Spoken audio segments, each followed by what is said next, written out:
নমস্কার, সুপ্রভাত। সকলকে স্বাগত জানিয়ে লিভিং উইথ অ্যাডভেঞ্চার্সে আজকের ব্লগটা শুরু করছি। দৈনন্দিন জীবনের মতো আজকের ব্লগটা আমার হেসেল থেকেই শুরু করলাম।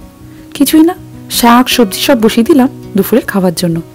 যাবো আজকে মিমোর 2 মান্থসের ভ্যাকসিন দিতে। ব্যাস, বাচ্চাটা কাঁদবে এটাই একটু ভেবে সকাল থেকে খারাপ লাগছে জানি। এই যে পাশে পাড়ায় একজন লাউ দিয়ে গেছে, দেখুন ভারী সুন্দর, গাছের লাউ বলে কথা। তাই সেই লাউটাও আজকে রান্না করছি, সাথে কুঁদলি আলু ভাজা। তবে রান্না করতে করতে আজ আপনাদের প্রশ্নের উত্তর নিয়ে হাজির হয়েছি। অনেকেই আপনারা জিজ্ঞেস করেছেন প্রেগনেন্সি রিলেটেড যাবতীয় খরচা বা ডেলিভারি কত খরচা হতে পারে আমেরিকায়। দেখুন, সমস্ত কিছু খরচা না ইন্স্যুরেন্সের উপর ডিপেন্ড করে। মানে আপনার মেডিকেল ইন্স্যুরেন্সের উপর আপনার খরচা নির্ভর করবে। এই যেমন ধরুন আপনার ইন্স্যুরেন্সের প্ল্যান 80-20, মানে এই যেমন ধরুন আপনি ডাক্তার দেখাতে গেছেন, সেখানে আপনার হসপিটাল রিলেটেড যা যা বিল হবে সেখানে ইন্স্যুরেন্স কোম্পানি দেবে 80%, আপনাকে দিতে হবে 20%। এটা কোম্পানি টু কোম্পানি ডিপেন্ড করে।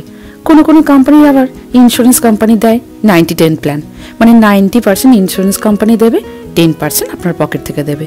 তবে হ্যাঁ, আপনি প্রিমিয়াম কতটা দিচ্ছেন তার উপরেও কিন্তু অনেক কিছু নির্ভর করে। মানে মেডিকেল প্ল্যানে যদি আপনি প্রিমিয়ামটা বেশি দেন তাহলে কিন্তু যখনই আপনি ডাক্তার দেখাতে যাবেন তখন কিন্তু আপনাকে পকেট থেকে কম টাকা দিতে হবে। আবার যদি আপনি প্রিমিয়ামটা কম দেন তখন কিন্তু আপনার টাকা বেশি লাগবে। আপনাদের সাথে কথা বলতে বলতে অনেকটাই আমার কুঁদলি আলু ভাজাটা হয়ে গেছে। এই যে এই পাশের বাবাকে দায়িত্ব দিয়েছি ছেলেটাকে স্নান করানোর জন্য। আজকে তার গা স্পঞ্জ করা হবে। আরাম লাগছে? হ্যাঁ, খুব আরাম লাগছে, খুব তেল মেখে আরাম পায়। হ্যাঁ, কে মাখাচ্ছে আজকে? পাপা? ও বাবা রে, পুরোটা কুচকে গেছে কেন? পেটটা একটু ভার আছে তো, তুই চুপ হয়ে আছে। এই নাকগুলোকে একটু টেনে দাও। জোর কদমে তার গা মালিশ চলছে। থাক, ওই পাশের বাবা স্নান করা, এই পাশে আমি লাউয়ের তরকারিটা তুলে দিই। আমেরিকার মেডিকেল খরচা নিয়ে আরও একটা ইনফরমেশন আপনাদেরকে দিয়ে রাখি। বছরে আপনি যতই ডাক্তার দেখান না কেন, যাই বিল হবে তার মিনিমামটুকু কিন্তু আপনার পকেট থেকে দিতেই হবে।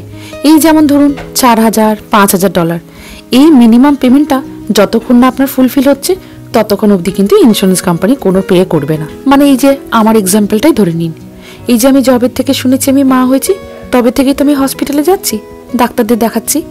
এই যে আমার যা যা খরচ হচ্ছে তার মিনিমামটুকু মানে $5,000 অবধি অনিন্দকে কিন্তু পে করে যেতে হয়েছে। তারপরে এই যে ভর্তি হওয়ার খরচা, বেবি হওয়ার খরচা, যাই মোটামুটি বিল আসতো, এই $5,000 দেওয়ার পর থেকে ইন্স্যুরেন্স কোম্পানি পে করা শুরু করতো।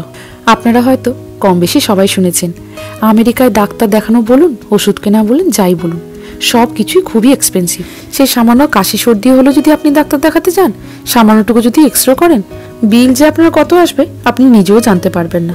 বাপরে, তার উপর যদি কোনো রকম অপারেশন হয়, ব্যাস কেল্লা ফতে, বিল আপনার আসতেই থাকবে।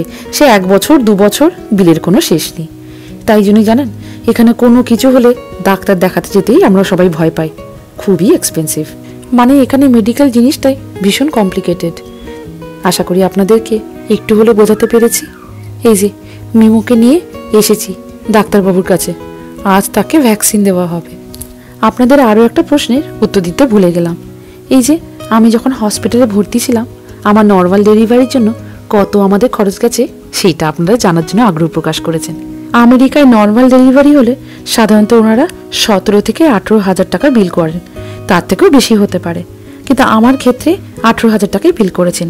কেটে কুটে এদিক ওদিক করে $5,000 দিতে হয়েছে। আর সি সেকশন হলে সাধারণত 28,000 থেকে $30,000 বিল হয়, এর বেশিও হতে পারে।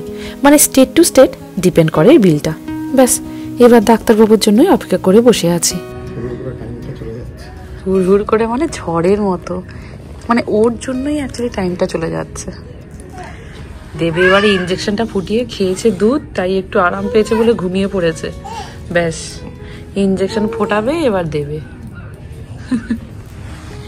মিঠি মনে আছে 2.5 বছরের মধ্যে ঠিক বুঝে যেত যে ভেতরে ঢুকলে কিছু একটা হবে। হ্যাঁ, কি কাঁদতো বাবা,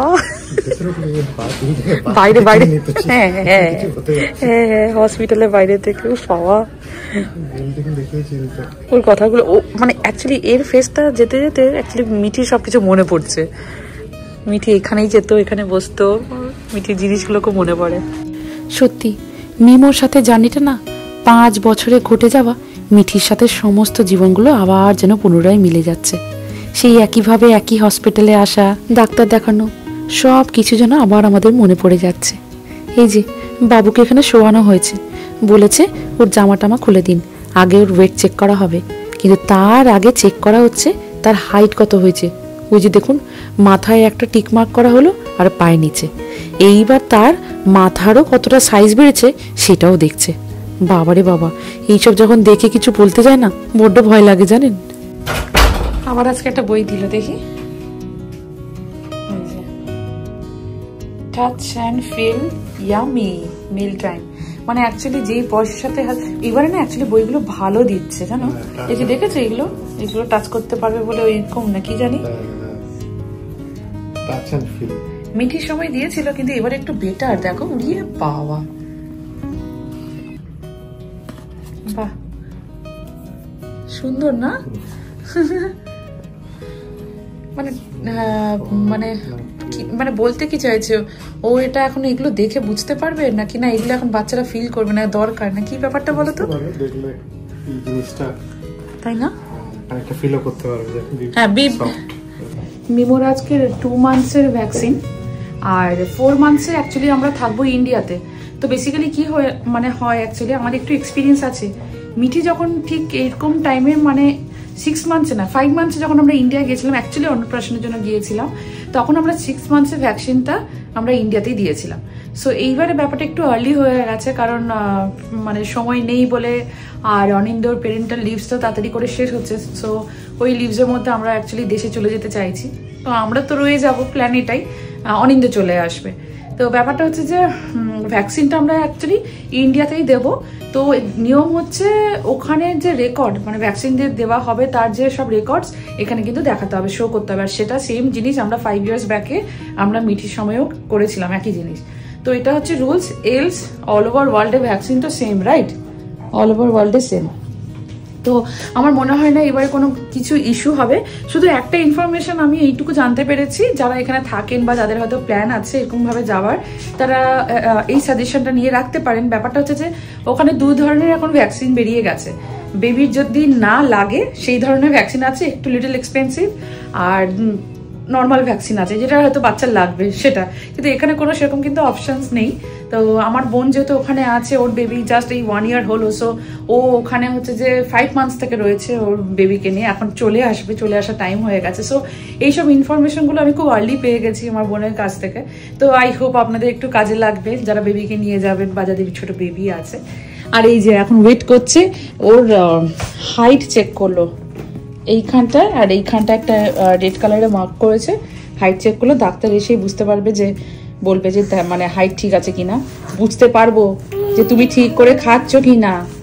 ডাক্তার এসে যদি বলে তোমার হাইট কম, তোমার ওয়েট কম, তাহলে বুঝতে পারবো তুমি খাও না। বকবো, খুব বকবো। হ্যাঁ, ঠান্ডা লাগবে বলে ওকে এই ব্ল্যাঙ্কেটটা দিয়ে জড়িয়ে দিয়েছি। একইভাবে মিঠি ঠিক এরকম আসতো, শুয়ে থাকতো, ওকে একইভাবে ভ্যাকসিন দেওয়া হতো। Fall down, okay? This is okay at 2 months. What he's doing is pretty good. He's smiling. He's holding a little bit of his head, but it shouldn't fall. In the next 4 weeks, he will get that strength, okay? ডাক্তারবাবু দেখে চলে গেলেন আর সব ঠিক আছে। ওর height আর ওয়েটটা জিজ্ঞেস করলাম না যে একদম ঠিক আছে কিনা বা কিরকম, ওয়েটটা নিয়ে জাস্ট বললেন। হাইট আর ওয়েটটা একটু জিজ্ঞেস করে নিলে ভালো হতো যে আচ্ছা ওয়েটটা নিয়ে বলেন। ওয়েটটা নিয়ে বললেন, ব্যাপারটা হচ্ছে যে বলছে যে মিনিমাম ওকে 7 টাইমস খেতে হবে আর আমাকে হেলদি ফুড খেয়ে যেতে হবে।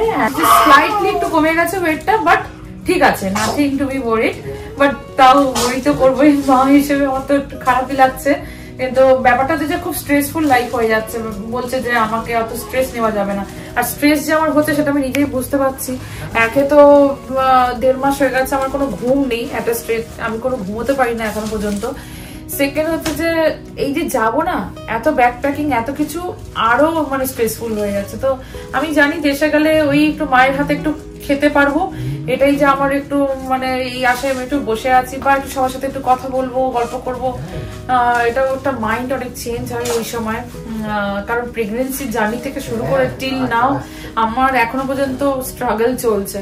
তো ও তো ছোট, এত রাতে উঠবে, এই যে ওঠা শোয়া এই করতে করতে মানে আমি নিজে সেটা বুঝতে পারছি। তো ডাক্তার বলছেন যে বেশি স্ট্রেস নিতে না, তো দেশে গিয়ে সেটা হয়তো আমার একটু রিলিফ হবে। বাট বাকি সব ঠিক আছে, ওকে ভ্যাকসিন দেবে, জ্বর আসতে পারে ওই ওষুধ দিতে হবে।